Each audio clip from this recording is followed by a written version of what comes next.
ರಾಜ್ಯದಲ್ಲಿ gas emergency ಶುರುವಾಗಿ 5 ದಿನ, ಇನ್ನ ಯುದ್ಧ ನಡಿಲಿಕ್ಕೆ ಶುರುವಾಗಿ 15 ದಿನ. ಭಾರತದಲ್ಲಿ 9ನೇ ದಿನಕ್ಕೆ, ಅಲ್ಲಿ ಯುದ್ಧ ಶುರುವಾಗಿ 9ನೇ ದಿನಕ್ಕೆ ದೊಡ್ಡ ಮಟ್ಟದಲ್ಲೇ ಸಮಸ್ಯೆಗಳು ಶುರುವಾಗಿರುವಂಥದ್ದು. ಅದು ನಾನಾ ಕ್ಷೇತ್ರಗಳ ಮೇಲೂ ಕೂಡ ಹೊಡೆತ ಬೀಳ್ತಾ ಇರುವಂಥದ್ದನ್ನ ನೋಡ್ತಾ ಇದ್ದೀವಿ. ಆ ಸಮಸ್ಯೆ ಕ್ಲಿಯರ್ ಆಯ್ತಾ? ಈಗ ಹರ್ಮುಜ್ ಜಲಸಂಧಿ ಗೇಟ್ ಓಪನ್ ಆದಂಥ ಹಿನ್ನೆಲೆಯಲ್ಲಿ ಭಾರತಕ್ಕೆ ಅನ್ನುವಂಥ ಪ್ರಶ್ನೆ ಇದೆ. ಅದರ ಜೊತೆಗೆ ರಾಜ್ಯದಲ್ಲಿ ಹೋಟೆಲ್ ಉದ್ಯಮ ಅಂತೂ ಪಾತಾಳಕ್ಕೆ ಕುಸಿದೋಗ್ಬಿಟ್ಟಿದೆ. ಹೋಟೆಲ್ ಅನ್ನ ಮುಚ್ಚಿದ್ದಾರೆ, ಅರ್ಧಕ್ಕರ್ಧ ಹೋಟೆಲ್ಗಳು ಮುಚ್ಚೋಗಿರುವಂಥದ್ದು. ಅದರ ಜೊತೆಗೆ ಓಪನ್ ಆಗಿರುವಂಥ ಹೋಟೆಲ್ಗಳಲ್ಲಿ ಆಲ್ಮೋಸ್ಟ್ ಹತ್ತತ್ರ ಒಂದು 70% ಇದ್ದಿದ್ದಂಥ ಐಟಮ್ಸ್ಗಳಿಗೆ ಕೊಕ್ಕನ್ನ ಕೊಡಲಾಗಿದೆ. ರೈಸ್ ಐಟಮ್ಸ್ಗಳನ್ನು ಮಾತ್ರ ಮಾಡಲಾಗ್ತಾ ಇರುವಂಥದ್ದು. ಹೋಟೆಲ್ ಉದ್ಯಮಕ್ಕೆ ಗ್ಯಾಸ್ ಗ್ರಹಣ, ಹೋಟೆಲ್ಗಳಲ್ಲಿ ವಾಣಿಜ್ಯ ಸಿಲಿಂಡರ್ ಪೂರೈಕೆ ಸ್ಥಗಿತ ಆಗಿದೆ. ಏನು ಸಮಸ್ಯೆ ಇಲ್ಲ ಅಂತ ಹೇಳ್ತಾರೆ ಕೇಂದ್ರ ಸರ್ಕಾರದ. ಯಾವುದೇ ಭಯ ಪಡಬೇಡಿ, ಪ್ಯಾನಿಕ್ ಆಗಬೇಡಿ, ಎಲ್ಲದೂ ಕೂಡ ಇದೆ ಭಾರತದಲ್ಲಿ.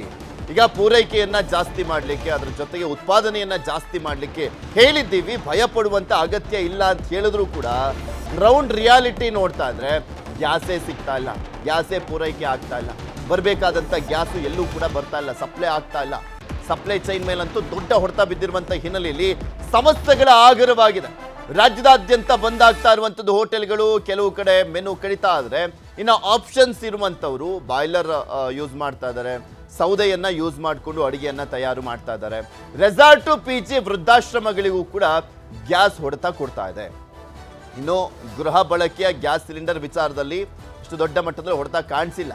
ಅಲ್ಲಿ ಕಾಣಿಸೋದಕ್ಕೆ ಶುರು ಮಾಡಿದ್ರೆ ಕೇಂದ್ರ ಸರ್ಕಾರ ಯಾವ ರೀತಿಯ ಆಪ್ಷನ್ಸ್ಗಳನ್ನು ಹುಡುಕ್ತಾ ಇದ್ದಾರೆ ಅನ್ನುವಂಥ ನೋಡ್ತಾನೆ ಇದ್ದೀವಿ. ಸಭೆ ಮೇಲೆ ಸಭೆ ಎಲ್ಲ ಮಾಡ್ತಾನೆ ಇದ್ದಾರೆ. ರಷ್ಯಾದಿಂದ, ಅಮೇರಿಕಾಯಿಂದ, ಅಲ್ಜೀರಿಯಾಯಿಂದ ತರಿಸುವಂಥ ಕೆಲಸ ಆಗ್ತಾ ಇದ್ರೆ ಅಲ್ಲಿಂದ ಬರಬೇಕು ಅಂದರೆ ಮಿನಿಮಮ್ ಅಂದರೂ 15 ದಿನ ಬೇಕು. ಇದೇ ವಿಚಾರಕ್ಕೆ ಸಂಬಂಧಪಟ್ಟಂತೆ ಮಾತನಾಡ್ತಾ ಹೋಗೋಣ. ನಮ್ಮ ಜೊತೆ ಇಬ್ಬರು ಅತಿಥಿಗಳು ಜಾಯ್ನ್ ಆಗಿದ್ದಾರೆ. RS ದೇಶಪಾಂಡೆ ಅವರು, ಆರ್ಥಿಕ ತಜ್ಞರು. ಸರ್, ಕಾರ್ಯಕ್ರಮಕ್ಕೆ ಸ್ವಾಗತ. ಹಾಗೆ ಅಜಿತ್ ಅವರು, ಮಾಲೀಕ new grand Udupi hotel. Sir, ನಿಮಗೂ ಕೂಡ ಕಾರ್ಯಕ್ರಮಕ್ಕೆ ಸ್ವಾಗತ. ಮೊದಲದಾಗಿ ದೇಶಪಾಂಡೆ ಸರ್ ಅವರಿಂದ ಆರಂಭ ಮಾಡ್ತೀನಿ. ಸರ್, ಈಗ ಒಂದು ಖುಷಿ ವಿಚಾರ ಅಂದರೆ ಇರಾನ್ ಏನು ನಿರ್ಬಂಧ ಏರಿತ್ತು ಹರ್ಮುಜ್ ಜಲಸಂಧಿಗೆ, ಆದರೆ ಭಾರತದ ಹಡಗುಗಳಿಗೆ ಮಾತ್ರ ಪರ್ಮಿಷನ್ ಕೊಟ್ಟಿದ್ದಾರೆ. ಭಾರತ ನಮ್ಮ ಮಿತ್ರ ರಾಷ್ಟ್ರ ಅನ್ನುವಂಥ ಕಾರಣವನ್ನು ಕೂಡ ಹೇಳಿದ್ದಾರೆ. ಅಲ್ಲಿ ಓಪನ್ ಮಾಡಿರುವಂಥದ್ದು ಗೇಟ್ನ. ಈ ಸಮಸ್ಯೆಗಳು ಭಾರತದಲ್ಲಿ ಏನು ಉದ್ಭವ ಆಗಿತ್ತು ಅದೆಲ್ಲವೂ ಕೂಡ ಸಾಲ್ವ್ ಆದಂತ ಆಗತ್ತಾ?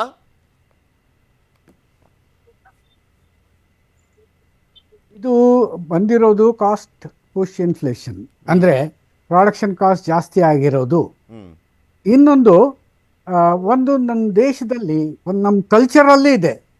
ಒಂದ್ಸಲ ನಿಮಗೆ ಜ್ಞಾಪಕ ಇರಬೇಕು, ಮತ್ತು ನೋಡೋರಿಗೆ ಜ್ಞಾಪಕ ಇರಬೇಕು, ಉಪ್ಪು ಸಿಕ್ಕಲ್ಲ ಅಂತ ಒಂದು ನ್ಯೂಸ್ ಬಂದ್ಬಿಡ್ತು. ಆ ಉಪ್ಪು ಸಿಕ್ಕಲ್ಲ ಅಂದರೆ ಜನ 10-20 kg ಉಪ್ಪು ಮನೇಲಿ ಸಾಗಿಸ್ತಾ ಇದ್ರು. ಈಗಲೂ ಹಂಗೆ ನನ್ನ ಮನೇಲಿ ನ್ಯೂಸ್ ಬಂದ ಕೂಡಲೇ ನನ್ನ ಮಿಸಸ್ ಹೇಳಿದರು, ನೋಡಿ ನಿಮ್ಮ 2 ಸಿಲಿಂಡರ್ಸ್ ಇರಬೇಕು ನಮ್ಮಲ್ಲೇ, ಸ್ಟಾಕಲ್ಲೇ ಇರಬೇಕು. ಯಾಕಂದರೆ ಯುದ್ಧ ಯಾವಾಗ ನಿಲ್ಲತ್ತೋ ಗೊತ್ತಿಲ್ಲ. ಇದು ಪ್ಯಾನಿಕ್ಕು. ಈ ಪ್ಯಾನಿಕ್ ಸಿಚುವೇಶನ್ನು ಕ್ರಿಯೇಟ್ ಆದಂಗಿಲ್ಲ. ಪ್ರತಿಯೊಬ್ಬರು ನೆನ್ನೆ ಟಿ ವಿನಲ್ಲಿ ನೀವು ನೋಡಿರಬೇಕು, ಸುಮಾರು ಒಂದು 100 ಸಿಲಿಂಡರ್ಸು ಬ್ಲ್ಯಾಕ್ ಮಾರ್ಕೆಟಲ್ಲಿ ಸಿಕ್ಕಿದ್ರು. 100 ನಾನು ಕಡಿಮೆ ಹೇಳ್ತೀನಿ, ನಾನೇನು ಕೌಂಟ್ ಮಾಡಲಿಲ್ಲ. ಆದರೆ ಒಂದು ಗ್ರೌಂಡ್ ಫುಲ್ ಆಫ್ ಸಿಲಿಂಡರ್ಸ್ ಬ್ಲ್ಯಾಕಲ್ಲಿ ಇಟ್ಕೊಂಡಿದ್ರು. ಯಾರು ಇಟ್ಕೊಂಡಿದ್ದಾರೆ ಅವ್ರನ್ನ ಇಟ್ಕೊಂಡಿದ್ರು. ಇದು ಪ್ಯಾನಿಕ್ ರಿಯಾಕ್ಷನು. ಯಾಕಂದರೆ 9 ದಿವಸ ಅಷ್ಟು ಕೆಳಗಡೆ ಕೂಸಲ್ಲ. ಯಾಕಂದರೆ ಜನ ತಯಾರಿ ಮಾಡಿರ್ತಾರೆ. ಹೋಟೆಲ್ ಉದ್ಯೋಗ ಖಂಡಿತ, ಯಾಕಂದರೆ ಅವ್ರದ್ದು ದಿನಾ ಕನ್ಸಂಪ್ಷನ್ ಎಷ್ಟು ಇರ್ತದೆ ಅಂದರೆ ದಿನಾ 9, 10, 20 ಸಿಲಿಂಡರ್ಸ್ ಬೇಕಾಗುತ್ತೆ ಅವ್ರಿಗೆ. ಹೌಸ್ ಹೋಲ್ಡ್ಸ್ಗೆ ಬೇಕಾಗಿರಲ್ಲ. ಹೋಟೆಲ್ ಉದ್ಯೋಗಕ್ಕೆ ಹೊಡೆತ ಬಿದ್ದಿದೆ ಅಂತ ನಾನು ಕರೆಕ್ಟಾಗಿ ಹೇಳ್ತೀನಿ. ಅದು ಮಾತ್ರ ಒಂದು. ಬಟ್ ಒಂದು 2-3 ದಿವಸ, 3 ದಿವಸದಲ್ಲಿ ಅದು 2 ಶಿಪ್ ಬರ್ತವೆ ಅಂತ. ನಮ್ಮದು ಸಪ್ಲೈ ಎಲ್ಲರಿಂದ ಜಾಸ್ತಿ ಸೌದಿ ಅರೇಬಿಯಿಂದ, 90% ಸೌದಿ ಅರೇಬಿಯಾದು ನಮ್ಮದು ತುಂಬ ಚೆನ್ನಾಗಿದೆ ಸಂಬಂಧ. ಅದಕ್ಕೆ ನಮಗೆ ಬರೋದು ಖಂಡಿತ ಸೌದಿ ಅರೇಬಿಯಾದು ಟಾಪು. ಸೆಕೆಂಡ್ ಒನ್ ಬರುತ್ತೆ ಕುವೈತು, ಕಟಾರ್ ಬರುತ್ತೆ ಸೆಕೆಂಡು, 3ನೇದು ಕುವೈತ್ ಬರುತ್ತೆ. ಓಕೆ. ಅಲ್ಲ, ಈಗ ಹರ್ಮುಜ್ ಜಲಸಂಧಿ ಓಪನ್ ಆಯ್ತಲ್ಲ, ಇದ್ದ ಸಮಸ್ಯೆಗಳು ಬಗೆಹರಿತಾವ ಅಂತ ಕೇಳಿದೆ. ಖಂಡಿತ ಒಂದು 3-4 ದಿವಸ ಕಾಯಬೇಕು. 3-4 ದಿವಸ ಕಾದ್ರೆ ಸಮಸ್ಯೆ ನಿಧಾನವಾಗಿ ಪರಿಹಾರ ಬಂದೇ ಬರುತ್ತೆ. ಓಕೆ, ಮಾತನಾಡ್ಸಿ. ನಮ್ಮ ಜೊತೆ ಅಜಿತ್ ಅವರು ಕೂಡ ಇದ್ದಾರೆ. ಅಜಿತ್ ಅವರೇ, ನಿಮಗೆ ಎಷ್ಟು ದಿನದಿಂದ ಸಮಸ್ಯೆ ಆಗ್ತಾ ಇದೆ? ಈಗ ಹೇಗೆ ನಡೀತಾ ಇದೆ ಹೋಟೆಲ್ ಉದ್ಯಮ?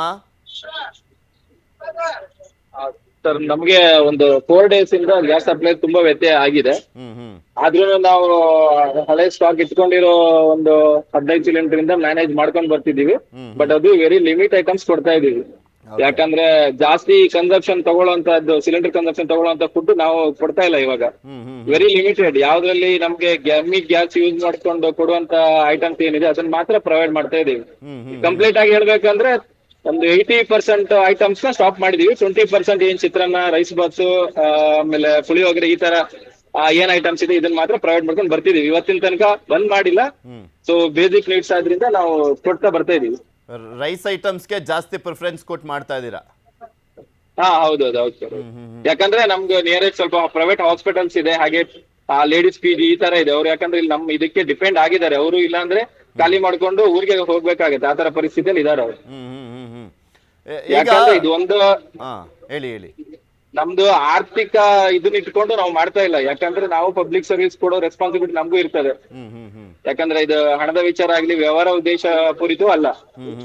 ಸೊ ಮಿನಿಮಮ್ ಏನು ನೀಡ್ಸ್ ಇದೆ ಫುಡ್ ಪ್ರತಿಯೊಬ್ಬರಿಗೂ, ಹಾಗಾಗಿ ಅದರಲ್ಲೇ ಒಂದು 20% 30% ಆದ್ರೂ ಅವ್ರಿಗೆ ಸಿಗ್ಲಿ ಅಂತ ವಿಚಾರದಿಂದ ನಾವು ಸ್ವಲ್ಪ ಸೌದೆ ಒಲೆನೂ ಆಲ್ಟರ್ನೇಟಿವ್ ಆಗಿ ಸೋರ್ಸ್ ಯೂಸ್ ಮಾಡ್ಕೊಂಡು ಲಿಮಿಟೆಡ್ ಐಟಮ್. ಕಸ್ಟಮರ್ ತುಂಬಾ ಸಪೋರ್ಟಿವ್ ಆಗಿದ್ದಾರೆ ಸರ್. ಭಾರಿ ಪ್ರಾಬ್ಲಮ್ ಆಗ್ತಾ ಇದೆ. ಸೊ ಊರ್ ಕಡೆ ಹೋಗ್ಬೇಕಾಗ್ತಿದೆ. IT employees work from home ತಗೊಂಡು ಹೋಗ್ತಾ ಇದಾರೆ. ಹಿಂಗಿದೆ. ಯಾಕಂದ್ರೆ ಗೊತ್ತಲ್ಲ ಸರ್, PG ಮೇಲೆ ಡಿಪೆಂಡ್ ಆಗಿರೋದು ಅವರು, ಹೋಟೆಲ್ ಮತ್ತು PG ಮೇಲೆ. ಇವನ್ ಯಾವ್ದು ಈಗ ತುರ್ತು ಪರಿಸ್ಥಿತಿ ಈ ತರ ಬರುತ್ತೆ ಅಂತ ಯಾರು ಗೆಸ್ ಮಾಡಿರ್ಲಿಲ್ಲ. ಸಡನ್ ಆಗಿ ಬಂದಿರೋ ಕ್ರೈಸಿಸ್ ಇಂದ ಈ ತರ ಆಗಿದೆ. ಬಟ್ ಕಸ್ಟಮರ್ ಕೋರ್ಡಿನೇಟ್ ಮಾಡಿ ನಂಗೆ ಆಮೇಲೆ ಬೇಕು ಈಮೇಲೆ ಬೇಕು ಯಾವ್ದು ಕೇಳ್ತಲ್ಲ, ಏನ್ ಕೊಟ್ಟರು ದುಡ್ಡು ಕೊಟ್ಟು ತಗೊಂಡು ಹೋಗ್ತಾ ಇದಾರೆ ಸಂತೃಪ್ತಿಯಿಂದ. ಕಸ್ಟಮರ್ಸ್ ಬರ್ತಾ ಇದಾರೆ. ಈ ಮುಂಚೆ ಬರ್ತಾ ಇದ್ರಲ್ಲ ಅದೇ ರೀತಿಯಾಗಿ ಕಸ್ಟಮರ್ಸ್ ಬರ್ತಾ ಇದಾರ? ಮತ್ತೆ ಹಿಂಗೆಲ್ಲ ಕೇಳ್ತಾ ಇದ್ದ ರೀತಿಯಲ್ಲಿ ಮೆನು ಆರ್ಡರ್ ಮಾಡ್ತಾ ಇದಾರೆ? ಇಲ್ಲ ಅಂತ ಹೇಳಿದಾಗ ವಾಪಸ್ ಹೋಗ್ತಾ ಇದಾರೆ? ಇಲ್ಲ ಏನ್ ಸಿಗುತ್ತೆ ಅದನ್ನ ತಿನ್ಕೊಂಡು ಹೋಗ್ತಾ ಇದಾರೆ? ಹೌದೌದು, ಏನ್ ಸಿಕ್ಕಿರೋ ಅದನ್ನ ತಿನ್ಬಿಟ್ಟು ಹೋಗ್ತಾ ಇದಾರೆ. ಮತ್ತೆ ಪೇಷಂಟ್ ಬೇಕಾಗಿರೋದು ಮಿನಿಮಮ್, ಯಾಕಂದ್ರೆ ಹಾಸ್ಪಿಟಲ್ ಕ್ಯಾಂಟೀನ್ ಕೆಲವು ಕಡೆ ಸಪ್ಲೈ ಸಿಗ್ತಾ ಇಲ್ಲ ಅಂತ ಹೇಳ್ತಾ ಇದಾರೆ. ಹಾಗಾಗಿ ಅವರು ಹೋಟೆಲ್ಗೆ ಬಂದು ತಗೊಂಡು ಹೋಗ್ತಾ ಇದಾರೆ. ಯಾಕಂದ್ರೆ ನಾವು ಸ್ಟಾರ್ಟಿಂಗ್ ಈ ತರ ಕ್ರೈಸಿಸ್ ಬರುತ್ತಂತ ನಮ್ಗೆ ಏನ್ ಮಾಹಿತಿ ಇದ್ದಿರ್ಲಿಲ್ಲ. ಒಂದು ಸೆಂಟ್ರಲ್ ಗೌರ್ಮೆಂಟ್ ಹೇಳಿದೆ ಒಂದು 70 ದಿನಕ್ಕಾಗುವಷ್ಟು ನಮ್ಮ ಹತ್ರ ರಿಸರ್ವ್ ಇದೆ ಅಂತ ಹೇಳಿತ್ತು ಸ್ಟಾರ್ಟಿಂಗು. ಅದೇ ಭರವಸೆಯಲ್ಲಿ ನಾವಿದ್ವಿ. ಇವಾಗ ನೋಡಿದ್ರೆ ಎಲ್ಲಾ ಕೇಂದ್ರ ಸರ್ಕಾರ, ರಾಜ್ಯ ಸರ್ಕಾರ ಎಲ್ಲ ಕೈ ಚೆಲ್ಲಿದೆ. ಹಾಗಾಗಿ ನಾವು ಸೌದೆ ಇರೋ ತೆಂಗಿನ ಚಿಪ್ಪು ಇವನ್ನೆಲ್ಲ ಯೂಸ್ ಮಾಡ್ಕೊಂಡು ಮಾಡ್ತಾ ಇದ್ದೀವಿ. ಆಲ್ಟರ್ನೇಟಿವ್ ಆಗಿ ಯೂಸ್ ಮಾಡ್ಕೊಳ್ಳೋಕೆ ಅವಕಾಶ ಇದೆಯಾ? ಸ್ಥಳದ ಅವಕಾಶ ಇದೆಯಾ ಅಲ್ಲಿ?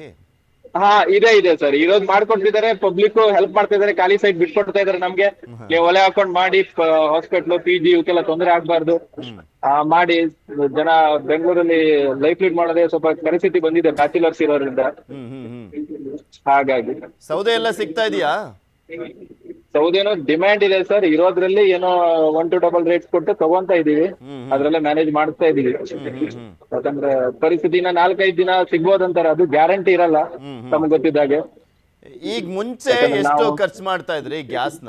ಎಷ್ಟು ಸಿಲಿಂಡರ್ ನಮ್ಗೆ ದಿನ ಒಂದು 5 ರಿಂದ 6 ಕಮರ್ಷಿಯಲ್ ಸಿಲಿಂಡರ್ ಇದೆ. 19 kg ರಿಕ್ವೈರ್ಮೆಂಟ್ ಇತ್ತು ನಮ್ಗೆ. ಇವಾಗ ಒಂದು ಬರ್ತಾ ಇಲ್ಲ. ಕಂಪ್ಲೀಟ್ ಸ್ಟಾಪ್ ಆಗಿದೆ. ಇಲ್ಲ, ಏಜೆನ್ಸಿ ಅವರೆಲ್ಲ ಸ್ವಿಚ್ ಆಫ್ ಮಾಡ್ಕೊಂಡಿದ್ದಾರೆ. ಸುಮ್ನೆ ಪದೇ ಪದೇ ಫೋನ್ ಮಾಡಿ ಇರಿಟೇಟ್ ಮಾಡ್ತಾರಂತ ಅವರು ಸ್ವಿಚ್ ಆಫ್ ಮಾಡ್ಕೊಂಡೇ ಕೊಟ್ಟಿದ್ದಾರೆ. ಫೋನ್ಗೂ ಸಿಗ್ತಾ ಇಲ್ಲ ಯಾರು. ಅಲ್ಲ, ಯೂಶುವಲಿ ನಿಮ್ಗೆ ಅಂತ ನೀವೇ ಸಪ್ರೇಟ್ ಏಜೆನ್ಸಿ ಅವ್ರದೆಲ್ಲ ನಂಬರ್ ಎಲ್ಲ ಇದ್ ಮಾಡ್ಕೊಂಡು ಡೈರೆಕ್ಟ್ ಕಾಂಟ್ಯಾಕ್ಟ್ ಅಲ್ಲಿ ತರ್ಸ್ಕೊಳ್ತಾ ಇರ್ತೀರಲ್ಲ. ಈಗ ಅವ್ರದ್ದು ಸ್ವಿಚ್ ಆಫ್ ಅಕಸ್ಮಾತ್ ಆನ್ ಆಗಿದ್ರು ಮಾತಾಡಿದಾಗ ಏನ್ ಹೇಳ್ತಾ ಇದಾರೆ? ಅವ್ರದ್ದು ಸ್ವಿಚ್ ಆಫ್ ಇದೆ. ಮತ್ತೆ ಸೊ ಇದು ನಮ್ಗೆ ಸ್ಪಷ್ಟವಾಗಿ ಗೊತ್ತಿಲ್ಲ. ನಮ್ಗೆ ಬಂದಿರೋ ಮಾಹಿತಿ ಪ್ರಕಾರ ಬ್ಲಾಕ್ ಮಾರ್ಕೆಟ್ ನಡೀತಾ ಇದೆ. 3,000 ಕೇಳ್ತಾರೆ, 4,000 ಕೇಳ್ತಾರೆ, ಈ ತರ ಬರ್ತಾ ಇದೆ. ನಮ್ಗೆ ಯಾವ್ದು ಏಜೆನ್ಸಿ ಆ ತರ ಡಿಮ್ಯಾಂಡ್ ಮಾಡಿಲ್ಲ. ಬಟ್ ಗ್ಯಾಸ್ ಇಲ್ಲ ಅಂತಿದ್ದಾರೆ. ಮಾರ್ಕೆಟ್ ಅಲ್ಲಿ ಆ ತರ ಒಂದು ರೂಮರ್ಸ್ ಕ್ರಿಯೇಟ್ ಆಗಿದೆ.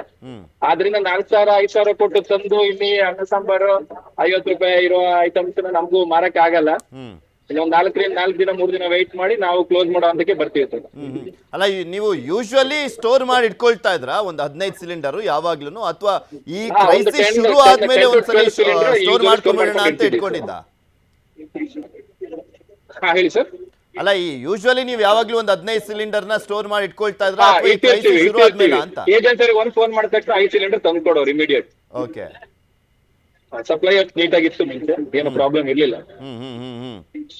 ಸದ್ಯದ ಪರಿಸ್ಥಿತಿಯಲ್ಲಿ ತುಂಬಾ ಡೊಮೆಸ್ಟಿಕ್ ಗೆ ರೂಲಿಂಗ್ ಆಗಿರೋದ್ರಿಂದ ಸೊ ಅವರು ಆ ಕಡೆನೇ ಇದ್ ಮಾಡಿದ್ದಾರೆ. ಕಮರ್ಷಿಯಲ್ ಒಂದೇ ಒಂದು ಕೊಡ್ತಾನೂ ಇಲ್ಲ. ಗೌರ್ಮೆಂಟ್ ಪ್ರೋಟೋಕಾಲ್ಸ್ ಕೊಡಬಾರ್ದು ಅಂತ ನಾವು ಹೇಳಿದ್ವಿ ಅಂತ ಕೊಡ್ತಾನೂ ಇಲ್ಲ ಅವರು. Okay okay. ದೇಶಪಾಂಡೆ ಸರ್, ಇಲ್ಲಿ ಕ್ರೂಡ್ ಆಯಿಲ್ ಅದನ್ನ ಶೇಖರಿಸಿ ಇಟ್ಕೊಂಡ್ವಿ, ಪೆಟ್ರೋಲು ಡೀಸೆಲ್ ಸ್ಟೋರ್ ಮಾಡ್ಕೊಳಕ್ಕಾಗತ್ತೆ 70 ದಿನಗಳವರೆಗೂ, ಯಾವುದೇ ರೀತಿಯಾದಂಥ ಪ್ರಾಬ್ಲಮ್ ಇಲ್ಲ ಅಂತ ಸೆಂಟ್ರಲ್ ಗೌರ್ಮೆಂಟ್ ಹೇಳುತ್ತೆ. ಆದರೆ ಈ ಗ್ಯಾಸ್ ಪ್ರಾಬ್ಲಮ್ ಆಯ್ತಲ್ಲ, ಗ್ಯಾಸ್ನ ಸ್ಟೋರೇಜ್ ಮಾಡ್ಕೊಳ್ಳೋದು ಅಷ್ಟು ಕಷ್ಟನಾ? ಇಲ್ಲ, ಕಷ್ಟ ಇಲ್ಲ. ಆದ್ರೂ ಈ ಥರ ಆದರೆ ನನಗೆ ಹೇಳಿ, ನಮ್ಮಲ್ಲಿ ಗ್ಯಾಸು ಮತ್ತು ಸೌದೆ ಇದು ಎರಡೇ ಎನರ್ಜಿನಾ? ಎರಡೇನಾ? ಅಲ್ಲ, ಡಿಪೆಂಡ್ ಆಗಿದಾರಲ್ಲ ಗ್ಯಾಸ್ದು. ಪವರ್ ಇಲ್ವಾ? ಎನರ್ಜಿ ಅಲ್ಲ, ದಿಢೀರ್ ಅಂತ ಆಗ್ಬೇಕಲ್ಲ. ಈಗ ಎಲೆಕ್ಟ್ರಿಸಿಟಿ ಮೇಲೆ ನಾವು ಕುಕ್ ಮಾಡಂಗಿಲ್ವಾ? ಸೌರ ಊರ್ಜೆನಲ್ಲಿ ನಾವು ಕುಕ್ ಮಾಡಂಗಿಲ್ವಾ? ನಾವು ಏನು ಮಾಡಬಾರ್ದು ಅಂತ ನಮಗೆ ನನ್ನ ಮನೇಲಿ ನನ್ನ ತಟ್ಟೆಲಿ ಕೊಡಿ, ಬೇರೆ ಏನು ನಾನು ಮಾಡೋದಲ್ಲ. ಯಾಕೆ ಎಲೆಕ್ಟ್ರಿಸಿಟಿ ಜಿ ಕಾಯಿಲಲ್ಲೇ ಮಾಡ್ತಾ ಇದ್ರು ಮುಂಚೆ ಹೋಟೆಲ್ ಬಿಸ್ನೆಸ್ ಎಲ್ಲ. ದೊಡ್ಡ ಪ್ಲೇಟ್ ಹಾಕಿ ಅದ್ರ ಕೆಳಗಡೆ ಎಲೆಕ್ಟ್ರಿಕಲ್ ಕನೆಕ್ಷನ್ ಕೊಟ್ಟು ಅದರಲ್ಲೇ ದೋಸೆ ಮಾಡ್ತಾ ಇದ್ರು. ಈಗ ಗ್ಯಾಸ್ ಸಿಕ್ಕಿದೆ, ಅದಕ್ಕೆ ಗ್ಯಾಸ್ ಮೇಲೆ ಶಿಫ್ಟ್ ಆಗಿದ್ದಾರೆ. ಎಲೆಕ್ಟ್ರಿಸಿಟಿ ಮೇಲೆ ಶಿಫ್ಟ್ ಆಗಬೇಕು. ಬಿಸ್ನೆಸ್ ಅಲ್ಲಿ ನಾನು ಒಂದು ಹೇಳ್ತೀನಿ, ಬಿಸ್ನೆಸ್ ಅಲ್ಲಿ ಕರೆಕ್ಟ್ ಆಗಿದೆ ದೇಶಪಾಂಡೆ ಸರ್. ದಿಢೀರ್ ಅಂತ ಶಿಫ್ಟ್ ಆಗ್ಬೇಕಲ್ಲ ಈಗ, ಅದು ಸಮಸ್ಯೆ. ಆಮೇಲೆ ದೊಡ್ಡ ದೊಡ್ಡ ಹೋಟ್ಲು ಅಂದ್ರೆ ದೊಡ್ಡ ಮಟ್ಟದಲ್ಲಿ ಆಹಾರ ಮಾಡಬೇಕು, ಅದಾಗ್ತಾ ಇಲ್ಲ ಅಂತ. ನನ್ ಮಾತಾಡಕ್ ಬಿಡಿ. ಓಕೆ, ಮಾತಾಡಿ. ಇವತ್ತು ದೇಶಪಾಂಡೆ ಸರ್ ಸಿಕ್ಲಿಲ್ಲ, ನನಗೆ ಗೊತ್ತು. ಕೇಶವ ನನ್ನ ನಂಬರ್ ಕೊಟ್ಟಿದ್ದಾನೆ, ಕೇಶವ ಸಿಕ್ಲಿಲ್ಲ, ಅದಕ್ಕೆ ದೇಶಪಾಂಡೆ. ಇವ್ರಿಗೆ ಒಂದು ಗ್ಯಾಸ್ ಬಿಟ್ಟು ಎಲೆಕ್ಟ್ರಿಸಿಟಿ ಸಿಕ್ಕಲ್ವಾ? ಸೌದೆನೇ ಹೋಗ್ಬೇಕಾ? ಊರಿಗೇನೆ ಹೋಗ್ಬೇಕಾ? ಒಂದು ಅಲ್ಟರ್ನೇಟಿವ್ ನೋಡೋದಿಲ್ಲ. ತಕ್ಷಣ ಏನಂದ್ರೆ ನಾವು ಗಲಾಟೆ ಮಾಡೋದು ಅಷ್ಟೇ. ಸಿಗ್ತಾ ಇಲ್ಲ ಅಂತ. ಆ ಸ್ಮಶಾನಕ್ಕೆ ಹೋದ್ರೆ ಅಲ್ಲಿ ಕೂಡ ಬ್ಲ್ಯಾಕ್ ಮಾರ್ಕೆಟು. ಮೊನ್ನೆ ಒಂದು 10 ದಿವಸ ಹಿಂದೆ ಬಾಡಿ ತಗೊಂಡು ಹೋಗಿದೆ, ಅಲ್ಲಿ ಕೂಡ ನಂಬರ್ ಹಾಕಕ್ಕೆ ದುಡ್ಡು ಕೊಡಬೇಕು. ಇಲ್ಲಿ ಸಿಲಿಂಡರಲ್ಲಿ ನಂಬರ್ ಹಾಕಕ್ಕೆ 4,000 ಸಿಲಿಂಡರು. ಇದು ಯಾವುದು ಸಂಸ್ಕೃತಿ ರೀ? ಯಾವ ಸಂಸ್ಕೃತಿ ಬೆಳೀತಾ ಇದೀವಿ ನಾವು? ಈ ಸಂಸ್ಕೃತಿ ಮೇಲೆ ನಮ್ಗೆ ನಾಚಿಕೆ ಇಲ್ವಾ? ಈಗ ಒಂದು 2,000 ಸಿಲಿಂಡರ್ ಒಂದ್ ಕಡೆ ಇಟ್ಕೊಂಡಿದ್ದಾನೆ. ಅಲ್ಲ, ಈಗ ನಿಮ್ ಪ್ರಕಾರ ಆಲ್ಟರ್ನೇಟಿವ್ ಆಗಿ ಎಲೆಕ್ಟ್ರಿಸಿಟಿಗೆ ಹೋಗ್ಬೇಕು ಅಂತನಾ? ಆಲ್ಟರ್ನೇಟಿವ್ ಆಗಿ ಎಲೆಕ್ಟ್ರಿಸಿಟಿ ಹೋಗ್ಬೇಕಾಗಿತ್ತು ಅಂತನಾ? ಎಲೆಕ್ಟ್ರಿಸಿಟಿ ಹೋಗ್ಬೇಕಾಗಿತ್ತು, ಸೌರ ಎನರ್ಜಿ ಉಪಯೋಗಿಸಿ ಮಾಡ್ಬೇಕಾಗಿತ್ತು. ಯಾವುದು ಆಲ್ಟರ್ನೇಟಿವ್ ಏನು ಆಗೋದು ಮುಂಚೆ ರೆಡಿ ಆಗಿರ್ಬೇಕು ನಾವು. ಅಲ್ಲ, ಆಗೋದ್ ಮುಂಚೆ ರೆಡಿ ಆಗ್ಬೇಕಾಗಿತ್ತು, ರೆಡಿ ಆಗಿರ್ಲಿಲ್ಲ. ಈಗ ನನಗೆ ಈಗ ಕಾಲ್ ಮಾಡಿದ್ರೆ ಸರ್ ಬರ್ತೀರಾ ಡಿಸ್ಕಷನ್ಗೆ? ನಾನು ಬರ್ತಾ ಇದ್ಯಾ? ನಾನು ಸಿಗ್ತಾ ಇದ್ನಾ? ನೀವು ಈಗ ಕಾಲ್ ಮಾಡಿದ್ರೆ 11:00ವರೆಗೆ ಸರ್ ಡಿಸ್ಕಷನ್ ಇದೆ ಬಂದ್ಬಿಡಿ, ಕೇಶವ ಸರ್ ನಿಮ್ ನಂಬರ್ ಕೊಟ್ರು ಅಂತ. ಬರ್ತಾ ಇದ್ನಾ? ಇದು 11th ಅವರು ಕೆಲಸ ಮಾಡೋರು, ಇದು ಉದ್ಯೋಗರು, ಇದು ಏನು ಬಿಸ್ನೆಸ್ ಪೀಪಲ್. ಅವ್ರಿಗೆ ಬಿಸ್ನೆಸ್ ಗೊತ್ತಿಲ್ಲ ಅಂತ ಅನ್ಸತಿ ನಾನು. ಈಗ ಓಕೆ, ಈ ಕ್ರೈಸಿಸ್ ಶುರುವಾಯ್ತಲ್ಲ, ಭಾರತಕ್ಕೆ ಆಲ್ಟರ್ನೇಟಿವ್ ಆಗಿ ಅಂದ್ರೆ ಭಾರತನೂ ಕೂಡ ಫಸ್ಟೇ ರೆಡಿ ಆಗ್ಬೇಕಾಗಿತ್ತು, ಆದ್ರೆ ರೆಡಿ ಆಗ್ದಲೇ ಇದ್ದಿದ್ದು ಇದು ಪ್ರಾಬ್ಲಮ್ ಆಯ್ತು ಅಂತನಾ? ಹೌದು ಹೌದು ಹೌದು ಹೌದು, ರೆಡಿ ಆಗ್ತಾ ಇದ್ದಿದ್ರೆ ಪ್ರಾಬ್ಲಮ್ ಆಯ್ತು. ಒಂದಂದ್ರೆ ನಿಮ್ಗೆ ಗೊತ್ತಿರ್ಬೇಕು, 5 ಕಡೆ ನಮ್ದು ಸುಮಾರು ಲಕ್ಷಾಂತರ ಬ್ಯಾರಲ್ಸ್ ಕ್ರೂಡ್ ಆಯಿಲ್ ನಾವು ಅಂಡರ್ ಗ್ರೌಂಡ್ ಸ್ಟೋರೇಜ್ ಮಾಡಿ ಇಟ್ಟಿದೀವಿ. ಯಾವಾಗಿಂದ? ವಾಜಪೇಯಿ ಗವರ್ಮೆಂಟ್ ಇಂದ ಶುರು ಆಯ್ತು ಅದು. ಪ್ರತಿ ವರ್ಷ ಅದರಲ್ಲಿ ಆಡ್ ಮಾಡ್ತಾ ಇರ್ತೀವಿ, ಪ್ರತಿ ವರ್ಷ ಅದ್ರಿಂದ ಉಪಯೋಗಿಸ್ತಾ ಇದೀವಿ. ಅದಕ್ಕೆ 200 days ಅಂತ ಪೂರಿ ಹೇಳಿದ್ರಲ್ಲ, 200 days ನಾವು ನಡೆಸಬಹುದು, ಒಂದು ಡ್ರಾಪ್ ಬರ್ಲಿಲ್ಲ ಆದ್ರೂ ಜನ ತಗೊಂಡು ಸುಮ್ನೆ ತುಂಬಿಸ್ತಾ ಇದ್ರೆ ಖಂಡಿತ ಪ್ರೆಷರ್, ಡೈಲಿ ಪ್ರೆಷರ್ ಬಂದೇ ಬರುತ್ತೆ. ಅದೇ ತರ ಗ್ಯಾಸ್ ನಾವು ತುಂಬಿಸ್ತಾ ಇರ್ಲಿಲ್ಲ, ಗ್ಯಾಸ್ ನಾವು ತುಂಬಿಸ್ತಾ ಇರ್ಲಿಲ್ಲ. ನಮ್ಗೆ ಸೌದಿ ಅರೇಬಿಯಾ ಮತ್ತೆ ಕಟಾರ್ ಇದು ಪರ್ಫೆಕ್ಟ್ ಪಾರ್ಟ್ನರ್ಸು. ಅವರಿಂದ ಕಂಟಿನ್ಯೂಸ್ ಆಗಿ ಬರ್ತಾ ಇದೆ. ಅದಕ್ಕೆ ನಾವು ಅದಕ್ಕೆ ರೆಡಿ ಆಗಿರ್ಲಿಲ್ಲ. ಆದ್ರೂ ನಾನು ನನ್ನ ಮನೇಲಿ ಗ್ಯಾಸ್ ಸ್ಟವ್ ಇದೆ, ಎಲೆಕ್ಟ್ರಿಸಿಟಿ ಇದೆ, ಎರಡೂ ಇದೆ. ಸೌದೆಗೂ ಹೋಗೋಕೆ ಬೇಕಾಗಿಲ್ಲ. ಅದು ನಾವು ಆಲ್ಟರ್ನೇಟಿವ್ ಉಪಯೋಗಿಸಿಲ್ಲ. ಅಂದ್ರೆ ನನ್ನ ಸ್ಕೂಟರಲ್ಲಿ ಪೆಟ್ರೋಲ್ ಇಲ್ಲ ಅಂದ್ರೆ ನಾನು ಬಸ್ಸಲ್ಲಿ ಹೋಗ್ಬೋದು ಅಂತ ಇಲ್ಲ. ನನ್ನ ಸ್ಕೂಟರಲ್ಲಿ ಪೆಟ್ರೋಲ್ ಇಲ್ಲ, ಸ್ಕೂಟರ್ಗೆ ಪೆಟ್ರೋಲ್ ಬೇಕು, ಬಾಕಿ ಏನಿಲ್ಲ. ನನ್ನ ಕಾರ್ಗೆ ಪೆಟ್ರೋಲ್ ಬೇಕು. ಇದು ಯಾವ ಸಂಸ್ಕೃತಿ ಬೆಳ್ಕೊಂಡಿದೀವಿ ನಾವು? This is dependence on the state, terrible dependence. ಅಂದ್ರೆ ನಾನೇನ್ ಮಾಡೋದಿಲ್ಲ, ಎಲ್ಲ ಸರ್ಕಾರನೇ ಮಾಡಬೇಕು, ನನ್ನ ಮಕ್ಕಳು ಸರ್ಕಾರನೇ ಮಾಡಿಸ್ಬೇಕು. ಇದು ಯಾವುದು ಸಂಸ್ಕೃತಿ? ನಾನೇನಾದ್ರು ಆ ಗಾಂಧೀಜಿಯವರು, ಮಹಾತ್ಮ ಗಾಂಧಿ ಹೇಳಿದ್ರು ಸ್ವಾವಲಂಬಿ ಆಗ್ರಿ ಅಂತ. ಇದು ಯಾವ ಸ್ವಾವಲಂಬ? 4 ಸಿಲಿಂಡರ್ ಮನೇಲಿ ತುಂಬಿಸೋದು ಯಾಕೆ? ಎಲ್ಲಿ ಬೇಕಾಗುತ್ತೆ ಅಲ್ರಿ, ಅಲ್ಲ ಎಲ್ಲರೂ ಮಾಡಿದ್ದಾರೆ. ಓಕೆ ಓಕೆ, ಈಗ ನಾವು ರಾಜತಾಂತ್ರಿಕವಾಗೂ ಕೂಡ ಮಾತಾಡೋಣ. ಒಂದ್ ಕಡೆ ಇದೇ ಸಮಸ್ಯೆ ಇಡೀ ಜಗತ್ತಿಗೆ ಎಲ್ಲಾ ದೇಶಗಳಲ್ಲೂ ಕೂಡ ಎದುರಾಗಿದೆ. ಹೌದು, ಬಟ್ ಚೀನಾದಲ್ಲಿ ಇಲ್ಲದೆ ಇರುವಂತ ಸಮಸ್ಯೆ ಭಾರತಕ್ಕೆ ಎದುರಾಗಿದ್ ಯಾಕೆ? ಅವ್ರು ಸ್ಟೋರ್ ಮಾಡ್ಕೊಂಡ್ರು, ನಮ್ಮಲ್ಲಿ ಯಾಕೆ ಸ್ಟೋರ್ ಮಾಡ್ಕೊಳ್ಳಿಲ್ಲ ಅನ್ನುವಂತ ಚರ್ಚೆಗಳು ನಡೀತಾ ಇದೆ. ಅಲ್ಲ, ಚೀನಾನಲ್ಲಿ ಇಲ್ಲ ಅಂತ ಯಾರು ಹೇಳಿದ್ರು? ಇವತ್ತಿನ ನ್ಯೂಸ್ ನೋಡಿ, ಪೆಟ್ರೋಲ್ ಕೊರತೆ ಆಗಿದೆ, ಲೈನ್ಸ್ ಆಗಿದಾವೆ ಅಲ್ಲಿನೂ, ಅಲ್ಲಿನೂ ಕ್ರೂಡ್ ಆಯಿಲ್ ಇಲ್ಲ. ನಮ್ಗೆ ಆದ್ರೂ ಬರ್ತಾ ಇದೆ LPG 2, ಅವ್ರಿಗೆ ಅದೂ ಬರ್ತಾ ಇಲ್ಲ. ಇಲ್ಲ, ಅವರಿಗೂ ಫ್ರೀ ಬಿಟ್ಟಿದ್ದಾರೆ ಚೀನಾದವ್ರಿಗೆ ಮುಂಚೆಯಿಂದಲೂ. ಅದಕ್ಕೆ ಇವತ್ತಿನ ನ್ಯೂಸ್ ನೋಡಿ, ಚೀನಾನಲ್ಲಿ ಕೂಡ ಇದೇ ತರ ಆಗಿದೆ. ನಾವು ಮಾಡಬಹುದು, ಅದೇ ನಾವು ದೇಶಕ್ಕೆ ಉಪದೇಶ ಕೊಡ್ತೀವಿ, ಸ್ವಂತ ಉಪದೇಶ ಯಾರು ತಗೊಳ್ಳೋರು? ನಾವು ದೇಶಕ್ಕೆ ಹೇಳ್ತೀವಿ ನೀವು ಸ್ಟೋರ್ ಮಾಡಿ ಇಡ್ರಿ, ನೀವು ಆಲ್ಟರ್ನೇಟಿವ್ ಫ್ಯೂಯಲ್ ಉಪಯೋಗಿಸ್ರಿ. ನಮ್ಗೆ ಯಾರು ಹೇಳೋರು? ನಾನು ಸ್ವಂತಕ್ಕೆ ಹೇಳಲ್ಲ, ದೇಶಕ್ಕೆ ಹೇಳ್ತೀವಿ. ತಪ್ಪು ತಾನೆ? ಅಜಿತ್ ಅವರೇ, ಇಲ್ಲಿ ಮೇನ್ಲಿ ನೋಡ್ತಾ ಇದ್ರೆ ಎಲ್ಲಾ ಹೋಟೆಲ್ಗಳಲ್ಲೂ ಕೂಡ ಈ ಸಮಸ್ಯೆ ಇರುವಂತದನ್ನ ನೋಡ್ತಾ ಇದ್ವಿ, ಬಿಕಾಸ್ ಗ್ಯಾಸ್ ಡಿಪೆಂಡೆನ್ಸಿ ಹಿನ್ನೆಲೆಯಲ್ಲಿ ಅಂತ. ಅಜಿತ್ ಅವರ ಸಂಪರ್ಕ ಕಡಿತ ಆಗಿದೆ. ದೇಶಪಾಂಡೆ ಸರ್, ನೋಡ್ತಾ ಇದೀವಲ್ಲ, ಇಲ್ಲಿ ಮೇನ್ಲಿ ಎಲ್ಲರೂ ಡಿಪೆಂಡೆನ್ಸಿ ಅನ್ನುವಂಥದ್ದು ಹೋಟೆಲ್ಗಳಲ್ಲಿ ಯಾವ ರೀತಿ ಆಗಿದೆ ಅಂದರೆ 90% ಗ್ಯಾಸ್ದೇ ಆಗಿದೆ. ಬಾಯ್ಲರ್ ಎಲ್ಲ ಯೂಸ್ ಮಾಡ್ತಾ ಇರುವಂಥವ್ರು ಕೆಲವ್ರು ನೋಡ್ತಾ ಇದ್ವಿ. ಅದಮ್ಯ ಚೇತನ ನಿನ್ನೆ ಒಂದು ಸುದ್ದಿಯನ್ನು ತೋರಿಸ್ತಾ ಇದ್ವಿ. ತೇಜಸ್ವಿನಿ ಅನಂತಕುಮಾರ್ ಅವರು 2009ರಿಂದಲೂ ಕೂಡ ಬಾಯ್ಲರಿಂದಲೇ ಅವರು ಅಡುಗೆಯನ್ನು ತಯಾರು ಮಾಡ್ತಾ ಇರೋದು. ಲಕ್ಷಾಂತರ ಜನಕ್ಕೆ ಪ್ರತಿದಿನ ಕೊಡ್ತಾರೆ.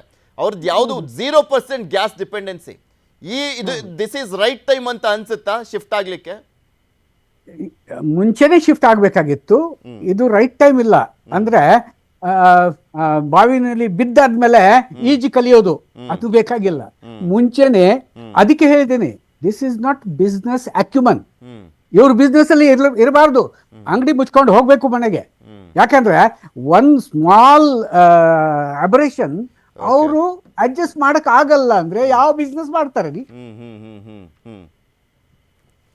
ಆಮೇಲೆ ಇಲ್ಲಿ ಹೆಚ್ಚು ಕಮ್ಮಿ ಆಗೋದು ಎಲ್ಲದ್ರ ಮೇಲೂ, ಆರ್ಥಿಕತೆ ಮೇಲೂ ಕೂಡ ಹೊಡೆತ ಕೊಡುತ್ತಲ್ಲ. ಇದು ಭಾರತಕ್ಕೆ ಗ್ರೋತ್ ಆಗ್ತಾ ಇರುವಂತ ರಾಷ್ಟ್ರ ಆಗಿರುವಂತ ಹಿನ್ನೆಲೆಯಲ್ಲಿ ಎಷ್ಟು ದೊಡ್ಡ ಪರಿಣಾಮ ಬೀರುತ್ತೆ ಅಂತ? ಅಷ್ಟು ದೊಡ್ಡ ಪರಿಣಾಮ ಇರೋಲ್ಲ, ಯಾಕಂದ್ರೆ ಇದು ಹೌಸ್ ಹೋಲ್ಡ್ ಸೆಕ್ಟರ್ ಅಲ್ಲಿ ಜಾಸ್ತಿ ದೊಡ್ಡದು ಬರುತ್ತೆ. ಈ ಸರ್ವಿಸಸ್ ಸೆಕ್ಟರ್ ಅಲ್ಲಿ ಸ್ವಲ್ಪ ಬರುತ್ತೆ. ಆದ್ರೂ ಇಂಡಸ್ಟ್ರಿಯಲ್ ಸೆಕ್ಟರ್ ಅಲ್ಲಿ ಇದು 15 ದಿವಸ 20 ದಿವಸ 1 ತಿಂಗಳು ವಿಂಡೋ, ಅದು 1 ಇಯರ್ ಅಲ್ಲಿ ಅಬ್ಸಾರ್ಬ್ ಆಗಿಬಿಡ್ತದೆ. ಸೊ ಆರ್ಥಿಕತೆ ಮೇಲೂ ಅಂತ ಏನ್ ದೊಡ್ಡ ಪರಿಣಾಮ ಬೀರಲ್ಲ ಅಂತ ಹೇಳ್ತೀರಾ? ದೊಡ್ಡ ಪರಿಣಾಮ ಬೀಳುತ್ತೆ, ಆದ್ರೆ ದೊಡ್ಡ ಪರಿಣಾಮ ಬೀಳಲ್ಲ. ಯಾಕಂದ್ರೆ ಪರಿಣಾಮ 5 ಪ್ರಕಾರ ಬೀಳುತ್ತೆ. ಒಂದಂದ್ರೆ ನಮ್ದು ಟ್ರೇಡ್ ನಿಂತಿದೆ, ಅದು ಮುಖ್ಯವಾದ. ಅದು ನಾವು ಯಾರು ಮಾತಾಡ್ತಾ ಇಲ್ಲ, ಆ ಟ್ರೇಡರ್ಸು ಹೇಳ್ತಾ ಇಲ್ಲ. ಒಂದು, ನಮ್ ಬ್ಯಾಲೆನ್ಸ್ ಆಫ್ ಪೇಮೆಂಟ್ಗೆ ಹೊಡ್ತಾ ಬರುತ್ತೆ. ಇನ್ನೊಂದು, ನಾವು ಈಗ ಯೋಚನೆ ಮಾಡ್ಬೇಕಾಗತ್ತೆ LPGಗೆ, ಇಮರ್ಜೆನ್ಸಿಗೆ ನಾವು ಹೆಂಗ್ ಟ್ರೀಟ್ ಮಾಡಬೇಕು ಅಂತ ನಮ್ಮ ಎನರ್ಜಿ ಮಿನಿಸ್ಟರ್ ಅದು ನೋಡ್ಬೇಕು. ಯಾಕಂದ್ರೆ ಈ LPGಗೆ ನಾವು ಯೋಚನೆ ಮಾಡಿರ್ಲಿಲ್ಲ, ಅದಕ್ಕೆ ಯೋಚನೆ ಮಾಡಬೇಕು. ಮೂರನೇದು, ಈ ಮಾರ್ಕೆಟ್ಸ್ ಅಲ್ಲಿ ಪ್ಯಾನಿಕ್ ಆಗುತ್ತಲ್ಲ, ಆವಾಗ ಸ್ಟೇಟ್ ಇಂಟರ್ವೆನ್ಷನ್ ಇರುತ್ತೆ. ಆ ಸ್ಟೇಟ್ ಇಂಟರ್ವೆನ್ಷನ್ ಮಾಡಿಬಿಟ್ಟು, ಈಗ ಆಗ್ತಾ ಇದೆ, UP-ನಲ್ಲಿ ಆಗಿದೆ, ಕರ್ನಾಟಕನಲ್ಲಿ ಯಾಕೆ ಆಗಿಲ್ಲ ಗೊತ್ತಿಲ್ಲ. ಬ್ಲ್ಯಾಕ್ ಮಾರ್ಕೆಟಿಂಗ್ ಆಗ್ತಾ ಇದೆ ಅಂತ ಖಂಡಿತ ಟ್ರೂ. ಅದು ನಾನೇ ನೋಡಿದ್ದೀನಿ, ನಾನು ಫೋನ್ ಮಾಡಿದ್ದೆ, ಸಿಲಿಂಡರ್ ಸಿಕ್ಕತ್ತಾ? 3,000ಕ್ಕೆ ಸಿಕ್ಕತ್ತೆ. 3,000ಕ್ಕೆ ಸಿಲಿಂಡರ್ ಸಿಕ್ಕತ್ತೆ ಬೆಂಗಳೂರಲ್ಲಿ. ಈಗ ಬೇಕಾದ್ರೆ 10 ನಿಮಿಷದಲ್ಲಿ ಬರ್ತವೆ. ಎಲ್ಲಿಂದ ಬರುತ್ತೆ ಅದು? ಲೈನ್ ಅಲ್ಲಿ ನಿಂತಿಲ್ಲ, ಏನಿಲ್ಲ. ಓಕೆ, ಈಗ ಮೇನ್ ಇನ್ನೊಂದು, ಅಮೇರಿಕ ರಷ್ಯಾ ಜೊತೆ ನಮ್ದು ಏನು ಆಯಿಲ್ ಒಪ್ಪಂದ ಎಲ್ಲ ಇತ್ತು, ಅದಕ್ಕೆ ಬ್ರೇಕ್ ಹಾಕಿತ್ತು. ಆಮೇಲೆ ಈಗ ಪರ್ಮಿಟ್ ಕೊಟ್ಟಿದ್ದೀವಿ 30 ಡೇಸ್ ಅಂತೆಲ್ಲ ಹೇಳಿದ್ರಲ್ಲ, ಆ ವಿಚಾರ ದೊಡ್ಡ ಮಟ್ಟದಲ್ಲಿ ಚರ್ಚೆ ಆಗ್ತಾ ಇದೆ. ಅದನ್ನ ನೀವೇ ಹೇಗೆ ನೋಡ್ತಾ ಇದ್ದೀರಾ ಅಂತ? ನಾನು ಪರ್ಮಿಷನ್ ಕೊಟ್ಟಿದ್ದೀನಿ. ಹಾಗೆ ಹೆಡ್ಲೈನ್ ಅಲ್ಲಿ ಹಾಕ್ಬಿಡಿ, ದೇಶಪಾಂಡೆ ಅವರು. ಈ ಒಪ್ಪಂದ ಅವ್ರು ಯಾರು ಪರ್ಮಿಷನ್ ಕೊಡಕ್ಕೆ ಅನ್ನುವಂತ ಪ್ರಶ್ನೆಗಳು ಅದೇ ಹೇಳ್ತಾ ಇರೋದು ನಾನು. ಓಕೆ, ಯಾರು ಪರ್ಮಿಷನ್ ಕೊಡೋರು? ಇಂಪೋರ್ಟ್ ಮಾಡೋರು ನಾನು. ಅದು 1 ಮೆಟ್ರಿಕ್ ಟನ್ ಕೂಡ ಕಡಿಮೆ ಮಾಡಲಿಲ್ಲ. ಆದ್ರೆ ನಾವು ಪರ್ಮಿಷನ್ ಕೊಟ್ಟಿದ್ದೀವಿ ಅಂತ ಅವನು ಸ್ವಂತ hmm he is assuming himself as the king of the world. Hmm hmm hmm ಅದು ತಪ್ಪು. Hmm I made the Pakistan to ceasefire. Hmm hmm hmm ಇವನು ಯಾರು ಸೀಸ್ ಫೈರ್ ಮಾಡಕ್ಕೆ? ಹ್ಮ್ ಪಾಕಿಸ್ತಾನ ಹೇಳಿದ್ದಾರೆ, ಇಂಡಿಯಾನು ಹೇಳಿದ್ದಾರೆ, ನಾವು ಮಾಡಿದ್ದೀವಿ ಅಂತ, ಹ್ಮ್ ನಾವು ಒಪ್ಪಂದಿಗೆ ತಗೊಂಡು ಮಾಡಿದ್ದೀವಿ ಅಂತ. ಇವ್ರು ಹೇಳ್ತಾನೆ okay Americans have become big daddies. Hmm hmm hmm hmm ಅವರು ಅದು ಪ್ರಯತ್ನ ಪಡ್ತಾ ಇದ್ದಾರೆ. ಹ್ಮ್ ಹ್ಮ್ ಹ್ಮ್ ಅಲ್ಲಿ ಕೂಡ ಹ್ಮ್ ಅವರು ಆ ವಾರಲ್ಲಿ ಅದು ಇಸ್ರಾಯೇಲ್ ಇರಾನ್ದು, ಇವರು ಮಧ್ಯ ಹೋಗೋಕೆ ಏನಕ್ಕೆ? ಹ್ಮ್ ಹ್ಮ್ ಹ್ಮ್ ಓಕೆ. ಅಜಿತ್ ಮತ್ತೆ ಸಂಪರ್ಕಕ್ಕೆ ಸಿಕ್ಕಿದ್ದಾರೆ. ಅಜಿತ್, ಇಲ್ಲಿ ಮೈನ್ಲಿ ಶಿಫ್ಟ್ ಆಗೋಕ್ಕೆ ಇದೊಂದು ರೈಟ್ ಟೈಮು ಬಾಯ್ಲರ್ಗೆ, ಎಲೆಕ್ಟ್ರಿಸಿಟಿಗೆ ಅನ್ನುವಂಥದ್ರ ಬಗ್ಗೆ ಕೂಡ ಸಾಕಷ್ಟು. ಹೌದು ಸರ್. ಹ್ಮ್ ಇದರಿಂದ ನಾವು ಒಂದು ದೊಡ್ಡ ಪಾಠ ಕಲ್ತಿದ್ದೀವಿ. ಈ ತರ ನಾವು ಮೊದಲನೇ ಬಾರಿ ಈ ತರ ಆಗಿರೋದ್ರಿಂದ ನಾವು ಇದಕ್ಕೆ ತುರ್ತು ಪರಿಸ್ಥಿತಿಯಾಗಿ ಎಲೆಕ್ಟ್ರಿಕ್ ಮತ್ತೊಂದು ಇಟ್ಕೊಂಡಿರ್ಲಿಲ್ಲ. ಹ್ಮ್ ಇವಾಗ ಏನಾಗಿದೆ, ಚಿಕ್ಕ ಪುಟ್ಟದ್ದು ಟೀ ಕಾಫಿ ಮಾಡುವಂತದ್ದೆಲ್ಲ ಎಲೆಕ್ಟ್ರಿಕ್ ಯೂಸ್ ಮಾಡ್ತಾ ಇದೀವಿ ಆಲ್ರೆಡಿ. ಹ್ಮ್ ಹ್ಮ್ ಬಟ್ ಏನಾಗಿದೆ, ಹೋಟೆಲ್ ಅಂದ ತಕ್ಷಣ ಕಮರ್ಷಿಯಲ್ ದೊಡ್ಡ ದೊಡ್ಡ ವಿಸಲ್ ಬರುತ್ತೆ, ಹೌದು. ಅವನ್ನೆಲ್ಲ ನಾವು ಮುಂಚೆ ಸೆಟಪ್ ಮಾಡಿರ್ಲಿಲ್ಲ. ಯಾಕಂದ್ರೆ ಗ್ಯಾಸ್ ಅಲ್ಲಿ ನಮ್ಗೆ 20 ವರ್ಷದಿಂದನೂ ಪ್ರಾಬ್ಲಮ್ ಆಗಿರ್ಲಿಲ್ಲ. ಹ್ಮ್ ಹ್ಮ್ ಸಡನ್ ಆಗಿದೆ.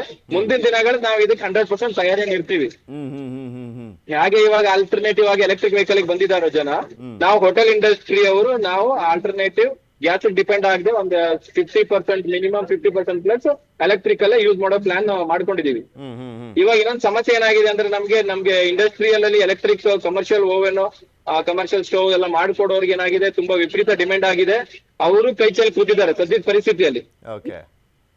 ಇದೆಲ್ಲ ಒಂದು ಮಟ್ಟಿಗೆ ಸುಧಾರಣೆ ಆದ್ಮೇಲೆ ಅವರು ನಮ್ಗೆ ಸಪ್ಲೈ ಕೊಡ್ತಾರೆ. ನಾವು ಇದರಲ್ಲಿ ಇನ್ನ ಇಂಪ್ರೂವ್ಮೆಂಟ್ ಆಗ್ತೀವಿ. ಎಲೆಕ್ಟ್ರಿಕಲ್ ಇನ್ನ ಗ್ಯಾಸ್ ಮೇಲೆ ಫುಲ್ ಡಿಪೆಂಡ್ ಆಗಿ ನಾವು ಇನ್ನ ಮಾಡಲ್ಲ. ಈಗ ಏನಾಗಿದೆ, ಎಲೆಕ್ಟ್ರಿಕ್ ಸ್ಟವ್ಗಳನ್ನ ಅಥವಾ ಈ ಬಾಯ್ಲರ್ಗಳನ್ನ ಹಾಕ್ಸ್ಕೊಳ್ಬೇಕು ಎಮರ್ಜೆನ್ಸಿ ಅಂದ್ರೆ ಎಷ್ಟು ದಿನ ಬೇಕಾಗುತ್ತೆ ಅದನ್ನ ಹಾಕ್ಸ್ಕೊಳ್ಳೋದಾದ್ರೆ? ಸರ್ ಸಪ್ಲೈಯರ್ ಅವ್ರು ಡಿಪೆಂಡ್ ಆಗ್ತದೆ. ಅವ್ರು ಇವಾಗ ನಿನ್ನೆ ನೆಲಮಂಗಲ ಒಂದು ಪ್ರೊಡಕ್ಷನ್ ಯೂನಿಟ್ ಇದೆ, ಕೇಳಿದೀವಿ. ಅವ್ರು ಇನ್ನ 20 days ಕೇಳ್ತಾ ಇದಾರೆ. ಹ್ಮ್ ಹ್ಮ್ ಹ್ಮ್ ಯಾಕಂದ್ರೆ ಅವ್ರು ಆಲ್ರೆಡಿ ಬಂದಿರೋ ಆರ್ಡರ್ ಸಡನ್ ಆಗಿ ಆಗಿರೋದಲ್ವಾ, ಹ್ಮ್ ಸೊ ಅವ್ರಿಗೂ ಸಪ್ಲೈ ಕೊಡಕ್ ಆಗ್ತಾ ಇಲ್ಲ. ಒಂದು 15 to 20 days ಟೈಮ್ ಕೊಡಿ ಅಂತ ಕೇಳ್ತಾ ಇದ್ದಾರೆ. Okay okay okay. ಆಮೇಲೆ ನಮ್ಗೆ ಸೌದೆ ನೆಸೆಸಿಟಿ ಇರಲ್ಲ, ನಾವು ಎಲೆಕ್ಟ್ರಿಕಲ್ಲೇ ಮಾಡ್ಕೊಳ್ತೀವಿ. ಗ್ಯಾಸ್ ಇಲ್ಲ ಅಂದ್ರೂ ನಾವು ಮ್ಯಾನೇಜ್ ಮಾಡ್ಕೊಳ್ತೀವಿ. ಹ್ಮ್ hmm hmm okay. Thank you Ajit ಅವರೇ, ಇಷ್ಟೋ ತನಕ ಜಾಯ್ನ್ ಆಗಿದ್ದಕ್ಕೆ. ಹಾಗೆ ದೇಶಪಾಂಡೆ ಅವರೇ, ನಿಮಗೂ ಕೂಡ ನಿಮ್ಮ ಅಭಿಪ್ರಾಯವನ್ನ ವ್ಯಕ್ತಪಡಿಸಿದ್ದಕ್ಕೆ. ಸಹಜವಾಗಿ ಸಮಸ್ಯೆ ಅಂತೂ ದೊಡ್ಡ ಮಟ್ಟದಲ್ಲೇ ಕಾಡ್ತಾ ಇರುವಂಥದ್ದು. ಆದರೆ ಈಗ ಇರಾನ್ ನಮಗೆ ಹರ್ಮುಜ್ ಜಲಸಂಧಿಯನ್ನ ಬಿಟ್ಟಿರುವಂಥ ಹಿನ್ನೆಲೆಯಲ್ಲಿ, ಅಂದರೆ ಭಾರತದ ನೌಕೆಗಳಿಗೆ ಅವಕಾಶ ಮಾಡಿಕೊಟ್ಟಿರುವಂಥ ಹಿನ್ನೆಲೆಯಲ್ಲಿ ಈ ಸಮಸ್ಯೆ ಬಗೆಹರಿಯುತ್ತಾ ಅನ್ನುವಂಥ ಒಂದು ಪ್ರಶ್ನೆ ಇದೆ. ಕಾದ್ ನೋಡೋಣ ಏನೇನಾಗುತ್ತೆ ಅನ್ನುವಂಥದ್ದು.